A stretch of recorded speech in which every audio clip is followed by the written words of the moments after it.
Like, we're complaining a lot, but we absolutely No, we loved absolutely it. loved We it. binged it. Daisy Jones and the Sits.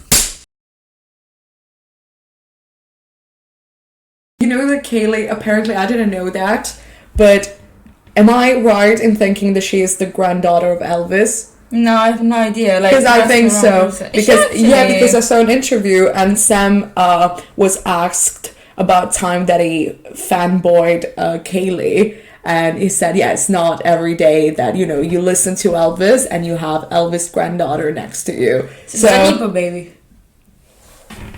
Let's not get into that. She's very talented. Yeah, but and also she happens to be the granddaughter of one of the greatest, I didn't know that. That's very interesting, actually. Artist of all time. But yeah, that's interesting. Yeah. Anyway, she's really good, and we have an advantage here because she read the book. Recently as well, so I actually remember it. So she knows what's up. She knows what's been the ins and the outs of Daisy Jones. And I'm not the biggest fan of Camilla in the TV show, absolutely in the not. series, but you are a fan of Camilla, how she is described and portrayed in the book. Yeah. Why is that? I think I've been thinking about this recently. That's great. Well, no, but I think there's two things for me. I feel like, to me, Camilla was the character that was changed the most in the show. Or, yeah, she was changed the most, but also not in a so positive way, because I think the other character that was changed a lot to me was Billy. But in a way that to me made more sense, because Camilla seems to be, all the plots that I found interesting with Camilla are towards the end of the book.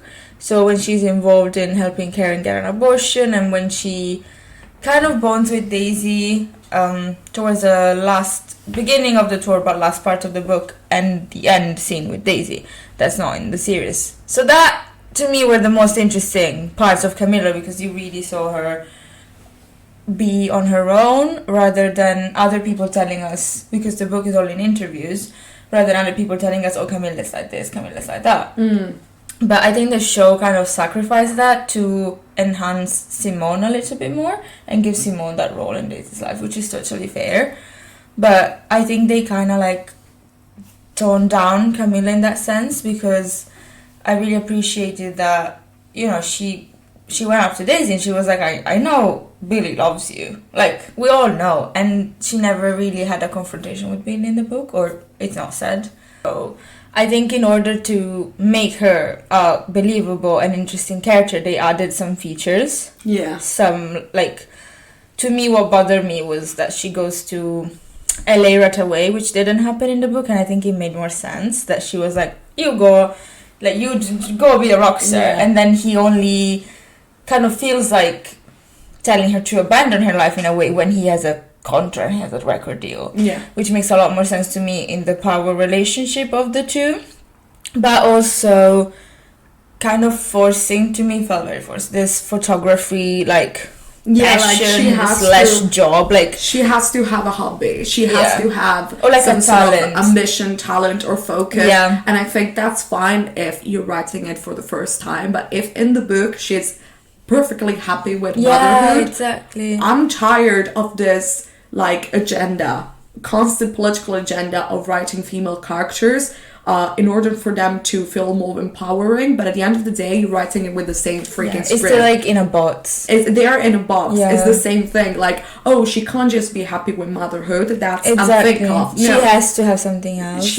I think in the book she's very much happy to be a mother, and that's okay, and that's beautiful. And frankly, as you said, it's more interesting as well. It makes a very nice contrast with Daisy. Another thing that I noticed that sort of like derived from what you just said is there's not I don't think they made that contrast between her and Daisy. They didn't portray that contrast very well, because those are two very different women, and even in fashion you couldn't tell that they had a distinct fashion, and it doesn't make sense, because the idea is, oh, Billy, this main character, this dude, is turned between these two very different women that represent two different things, two different part of his life and personality in a way. Yeah, and in a way they're like artistry versus family in a way. Exactly, yeah. And the fact that you gave Camilla this prominent role, not just in the band, like being the photographer of the cover of the album, that just, to me, that doesn't make sense.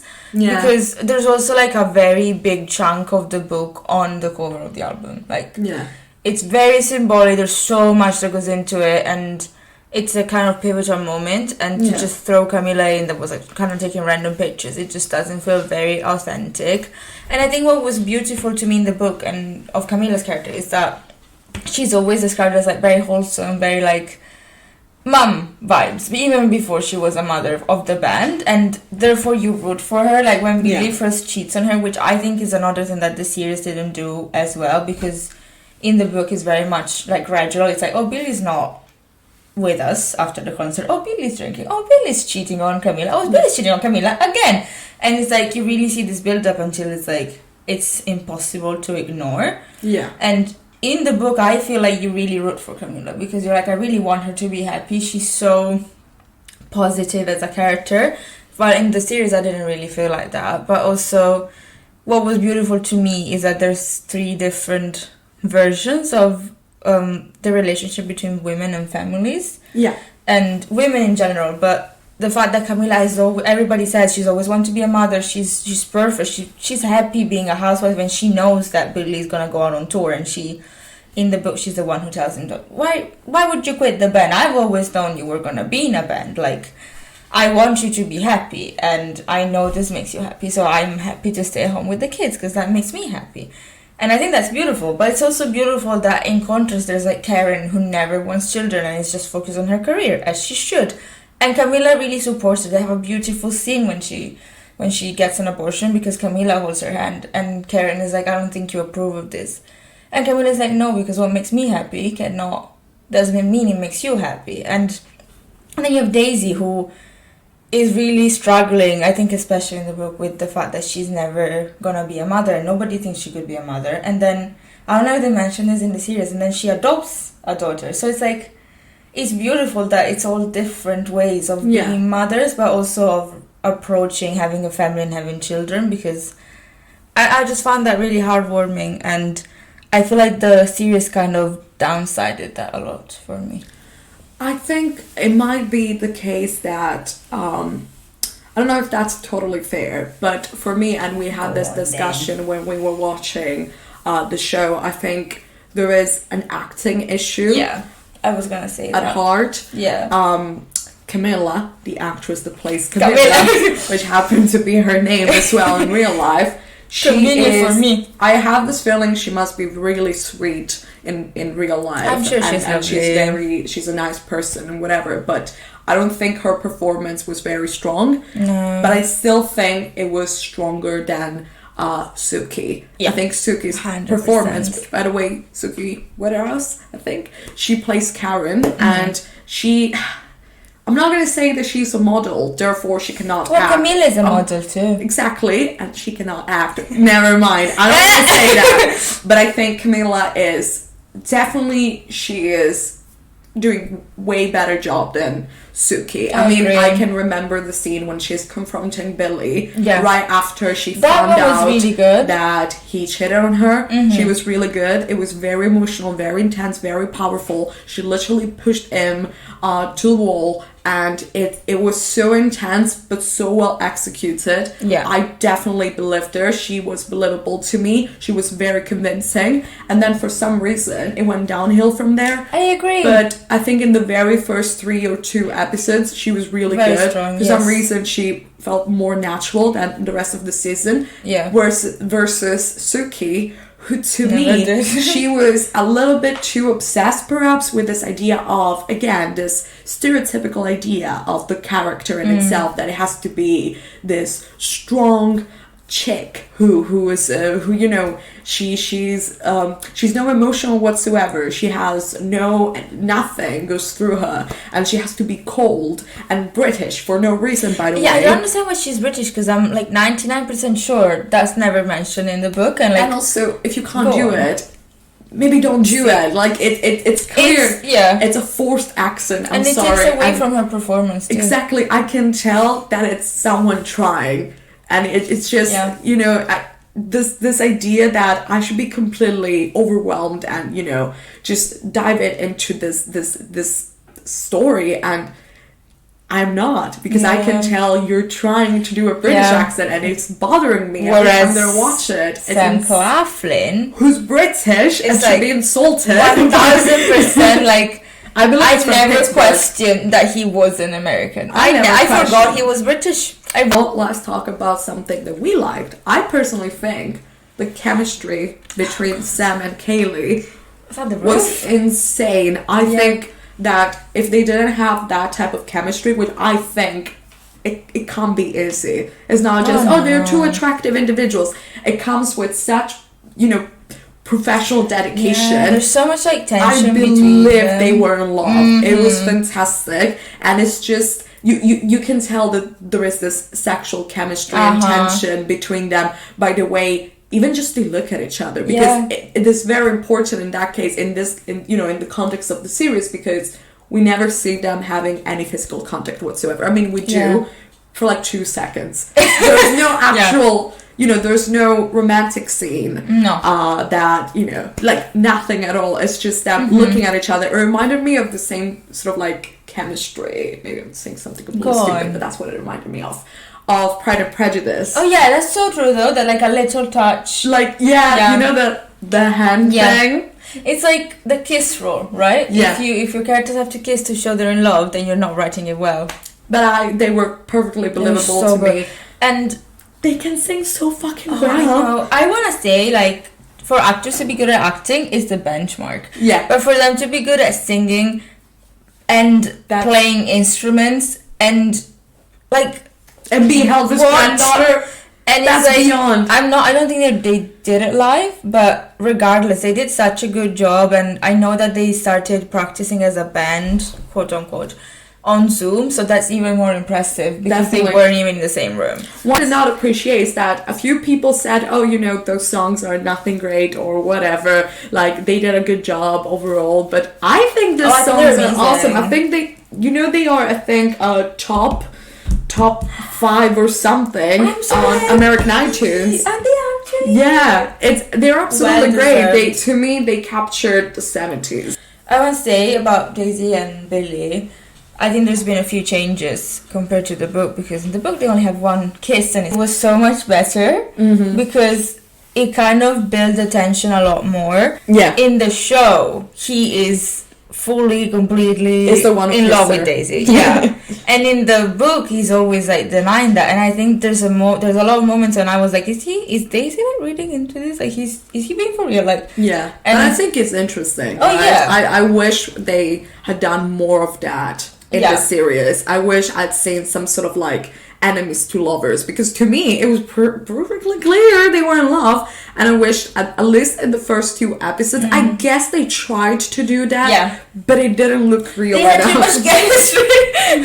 I think they just had I don't know if that was on purpose or just naturally the actors really like each other, they work well together. I know what you mean. I don't know, but I wish they sort of I don't know, just sort of developed or executed slightly better this the sort of tension between what's been said in the documentary and the interview and what we get to see, because it's also fun for us as an audience instead of sort of knowing that what he's saying in the interview is what they did in the TV series is basically someone asking a question, him not really answering, and us saying, that's why he has an answer. And I guess another thing that I didn't quite like is how much exposition they did.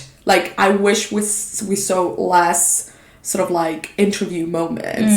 At least when they, because there is this constant sort of reminder from the characters that they were huge, they were doing so well. Yeah. I wanted to see them on an interview on a Saturday Night Live show. Yeah. Show us that they were huge. A late show. Yeah. I wanted to see them sort of going. They could have done more with the fans, because there's only a couple of scenes with the fans, and they're meant to be obviously a huge part of it. I wanted to see them winning awards, going to award shows, going to interviews, because it can't just be the characters all the time sitting on a couch every episode, the same outfit, same couch, saying, oh, we were so big, that was the moment, we were so great, because it gets boring after a while. I know what you mean. And also, like, it's repetitive. It's hard to tell the difference between, like, their first tour and their last tour, because you do see the difference a little bit when they do the overhead shots of the stadiums, but I don't think it's enough. And also, to me, there was the difference between the eras, in a way, wasn't as clear as it is in the book, because I agree. The way Daisy comes in, and she comes in as a opening act for them in the book, and it's very clear, like, oh, she's an opening act, oh, they write a song together, pause, album, tour, and it's like, it's a very clear progression in the book, I think, and I think in the show was like, they're not when they're huge. And it was all like rooted together, and you can't see, like, I wish we saw, like, gradually how much of a big deal that was, but instead what we had was characters repeating this to herself, to each other. Is that because you mentioned Daisy's rise to fame? I think in the book it's a bit more clear, because I think the TV show cut a little bit of her trauma and the way people took advantage of her when she was young. I feel like that was a kind of key part of her character, and also, like, of why she's always, you know, arguing with Billy. She's like, I want to have my voice, I want to do it my way, because she's been overlooked for so long, even in the industry, as a young woman starting up. I see what you mean, and I think they tried to do that in the show. They tried to do that. I mean, I can tell clearly there was an intent, but I think they could have done so much more. I agree. I think they could have done so much more, because, again, it feels to me that it was more what I've been hearing from the characters. You know, them saying to each other, oh, you fucked up, you're broken, you know, you're messed up, or you should do this, or, you know, you should go to rehab. But we don't ever get... It always feels too dramatic, because we don't get to see how bad... like how far into the rabbit hole they get, so it always feels a little bit dramatic and a bit like asshole-like, because you don't get to understand why is Billy being so harsh, why is Daisy being so harsh to Billy, because you don't get to see how fucked up they truly act. Like, there is, however, one thing that I am a little bit upset about, which is the complete sort of like how would I put it, they ignored the Vietnam War completely as an historical moment. True. And we know, because you told me, that in the book, a member of the band, Chucky, I think, probably, he gets drafted. He dies, and he dies in the Vietnam War. I think there's a throwaway line when Eddie's in the hospital where he's like, most of the people like me died. But you're right, and I think even the book doesn't, except for Chucky dying, which is tragic, doesn't really touch upon the Vietnam War so much. But in the TV series, they changed that character completely. Why, Amazon Prime Video, the producers, why did we cut Eddie's brother? Is it Eddie? Yeah. And I'm very, like, I don't know his name, which is a testament to the fact that he wasn't such a big deal or involved in the plot at all, but it explains why they're called the Sits. So my other biggest problem, which is Camilla flying out to LA, was to justify that. If you just had what's his face in it, who's also a very interesting counterpart to Eddie, which they ended up giving to Warren as a plotline, why not put him in there? You don't have to explore him, because he's not as explored in the book, but because you're doing a TV series, you have the time to do that, and I feel like it would have been interesting. So I think overall, we're very, very happy with it, and I think it hooks you very much. And perhaps the songs are also to thank for that, because it's just really interesting to see the process of songwriting that they go through, and also just listen to the songs on repeat, because they're really very, very good. It's really, it has a fast pace to it. It's not boring at all, and it is very much enjoyable. I understand why they did what they did, and the product has been elevated in a way to something that could be enjoyed by everyone. So I think they did overall really good job, also because, as we mentioned, just based on the source material, I imagine it was pretty hard, so they did great. Subscribe, and there's a video every Monday at 6, and leave a comment with your favorite character from Daisy Jones 26. Or your comments, or your opinions. Or whatever you want, Whatever but you I'd like. just like to know Or your favorite nothing. character. I'd be interested. Stay tuned for more!